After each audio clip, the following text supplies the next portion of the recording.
সামনে আবার পিছনে, পিছনে এভাবে সামনে 10 বার, পিছনে 10 বার। এরপর একটা পায়ের উপর আর একটা পায়ের আঙুলগুলা নিচের পা দিয়ে উপর পাটাকে চাপ দিতে হবে উপরের দিকে, এভাবে 10 সেকেন্ড। তারপর বাঁ পায়ের আঙুলগুলো ডান পায়ের উপরে, এটা আবার 10 সেকেন্ড। এভাবে ডান পা 10 বার, বাঁ পা 10 বার। পা ছেড়ে দিয়ে হাঁটুর নিচে একটা বোতল দিবেন, হাঁটুর নিচে একটা বোতল দিয়ে নিচের দিকে চাপ দিবেন, চাপ দিয়ে 10 সেকেন্ড, তারপর ছেড়ে দিবেন, ছেড়ে 10 সেকেন্ড, তারপর আবার এভাবে 10 বার। আর দুই হাঁটু ভাঁজ করেন, আর পিছনে দুই হাঁটুর মাঝখানে একটা বালিশ দিয়ে চাপ দিবেন, চাপ দিয়ে 10 সেকেন্ড, তারপর ছেড়ে দিবেন, ছেড়ে 10 সেকেন্ড, তারপর আবার এভাবে 10 বার।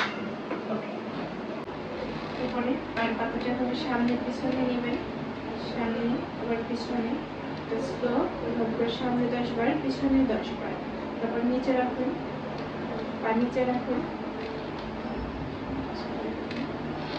একটা পা উপরে তুলেন, একটা পা উপরে তুলেন সোজা, এভাবে 10 সেকেন্ড রাখতে হবে। তারপরে নামাবেন, তারপর আবার বাঁ পা, এটা আবার 10 সেকেন্ড, তারপর আবার ডান পা, এভাবে ডান পা 10 বার, বাঁ পা 10 বার। তারপর দুই পা একসাথে উপরে, এটা আবার 10 সেকেন্ড, তারপরে নিচে, তারপরে আবার মতো করে 10 বার।